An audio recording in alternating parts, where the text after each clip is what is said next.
ajo nuk ka dhënë asnjë provë për mbështetjen e asnjë përqendrime të saj. Prapë dëshmit që jep prokuroria, provat që jep prokuroria janë po ashtu të dobta. Pavarësisht dokumenteve të shumta të pranuar nga trupi gjykues, ZPS-ja nuk ka arritur që të provoj argumentin e vet për te dyshimit të rastësishëm.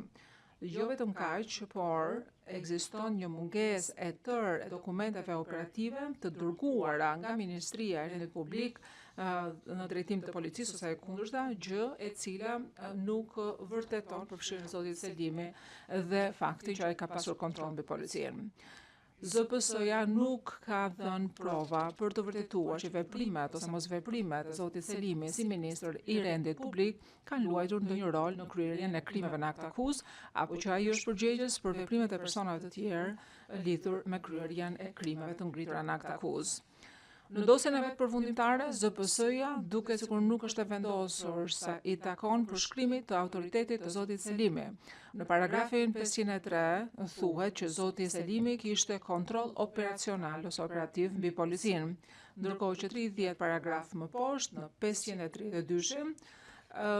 duket sikur ka ndryshuar disi pak mendjen ZPS-ja, duke pretenduar që ai kishte autoritet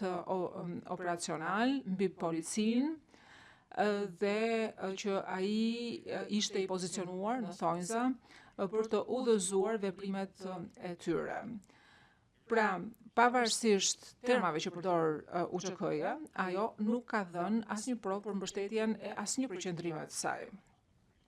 Sa i takon kontrollit operativ të pretenduar të zotit Selimi, siç deklarohet në paragrafin 503, ZPS-ja citon një provë materiale në poshënimin 2057, që është prova 189 dhe është një libër, një faqe e librit të Jakub Krasniqit që i referohet ngjarjeve të pretenduar në Llap në gusht të 98-s, 8 muaj pasi ishte krijuar qeveria e përkohshme. Në paragrafin 532, që i referohet autoritetit operativ të zotit Selimi, prapë dëshmit që jep prokuroria, provat që jep prokuroria janë po ashtu të dobta.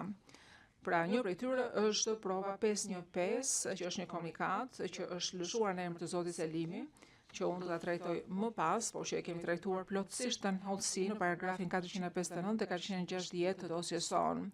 Dhe po ashtu në provën 3926, që është një shënim i pambështetshëm, i vagullt, i cili është trajtuar në paragrafin 459 të dosjes sonë dhe prova 2525 që po ashtu janë proces verbalit një takimi të pa bazuar të datës 2 gusht 1999.